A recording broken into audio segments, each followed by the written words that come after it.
Assalamualaikum warahmatullahi wabarakatuh. Salam sejahtera untuk kita semua. Jadi untuk pertemuan hari ini, Bapak akan membahas tentang konsep dan fenomena kuantum. Konsep dan fenomena kuantum merupakan materi yang sangat penting untuk kita pelajari secara bersama-sama, karena banyak hal yang bisa membantu kita dalam mengetahui bagaimana manfaat-manfaat ketika telah mempelajari konsep dan fenomena kuantum. Dalam hal energi yang dihasilkan, tentunya energi yang dihasilkan dalam konsep kuantum ini itu jauh lebih besar daripada energi yang dihasilkan dari konsep fisika klasik. Banyak teknologi-teknologi yang telah lahir dari konsep kuantum. Oke, Anda semua, kita masuk di bagian dari fenomena kuantum. Yang pertama adalah radiasi benda hitam. Jadi energi yang dipancarkan benda ke sekitarnya disebut dengan energi radiasi. Energi radiasi yang dipancarkan sebuah benda dalam bentuk gelombang maka disebut dengan gelombang elektromagnetik. Yang menjadi pertanyaan adalah faktor apa saja yang memengaruhi atau mempengaruhi radiasi suatu benda. Ini yang menjadi pertanyaan, kira-kira faktor apa yang kemudian bisa mempengaruhi besar tidaknya sifat radiasi dari suatu benda. Mudah-mudahan pertanyaan ini setelah kita pelajari materi yang ada di bawah ini ada yang menjadi jawaban pas untuk kita ketahui tentang faktor itu. Jadi energi yang dipancarkan oleh suatu benda tidak tergantung pada jenis bendanya, akan tetapi tergantung pada suhu benda itu dan sifat permukaan benda. Jadi faktor yang menjadi penentu dalam hal radiasi suatu benda itu dapat dilihat di sini bahwa tergantung dari pada suhu awal benda itu dan bagaimana sifat permukaan benda. Jadi berkaitan dengan sifat permukaan benda, tentu kita bisa memperhatikan tentang bagaimana warna dari sebuah benda itu. Apakah dia memiliki warna yang terang ataukah memiliki warna yang gelap. Nanti sebentar kita bisa lihat bagaimana kekuatannya atau bagaimana sifat radiasinya ketika dia memiliki warna yang terang dan ketika dia memiliki warna atau sifat yang gelap. Eksperimen tentang radiasi kalor benda pertama kali dilakukan oleh Joseph Stefan dan Ludwig Boltzmann. Diperoleh kesimpulan yang dinyatakan dalam rumus energi radiasi sama dengan emisivitas dikali konstanta Boltzmann dikali luas permukaan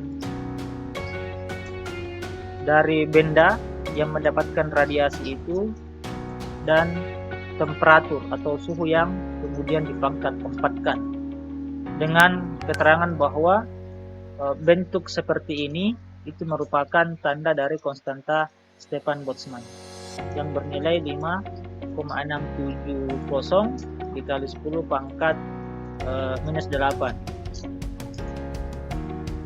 Kemudian berkaitan dengan foton, menurut Max Planck bahwa energi radiasi benda hitam dipancarkan tidak secara kontinu tetapi secara diskontinu, yaitu pancaran radiasi benda hitam dipancarkan dalam bentuk paket-paket energi yang disebut kuanta atau kemudian lebih dikenal dengan sebutan foton. Jadi ini merupakan dasar pengetahuan kita tentang apa itu sebenarnya foton. Jadi paket-paket energi dalam bentuk kuanta itulah yang menjadi pengertian dasar dari foton itu. Energi radiasi yang dipancarkan oleh getaran atom-atom benda hitam berbentuk diskrit atau diskontinu, yaitu berupa paket energi yang besarnya. Ini yang perlu kita tahu Anda semua, bahwa energi yang dihasilkan dari foton tadi itu adalah N kali konstanta Planck dikali dengan frekuensi foton tadi. Jadi N itu adalah jumlah foton, kemudian H itu yang bentuknya seperti ini adalah konstanta Planck, kemudian F itu adalah nilai frekuensi daripada foton tadi. Dengan besar konstanta Planck yaitu adalah 6,625 dikali 10 pangkat minus 34 Joule/Coulomb.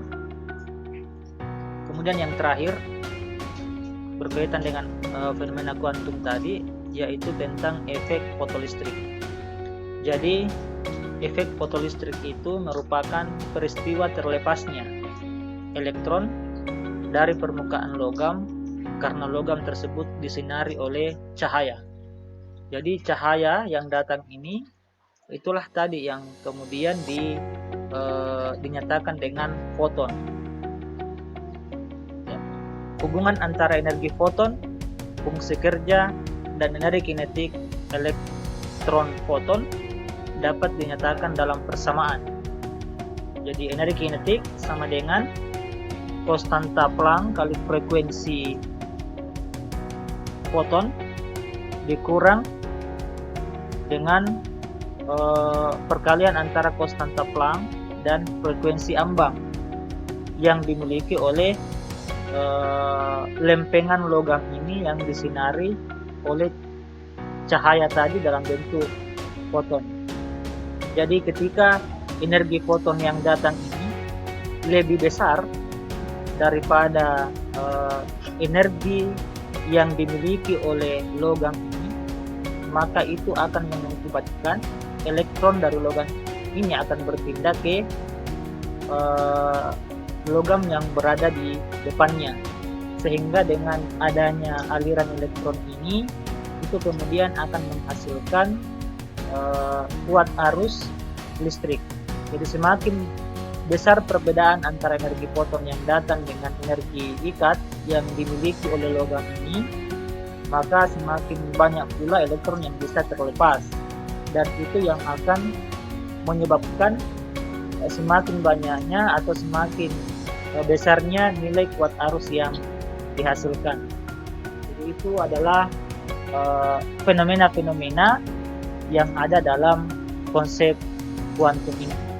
Mudah-mudahan apa yang disampaikan pada kesempatan ini membawa pengetahuan yang baik kepada Anda semua, khususnya mengenai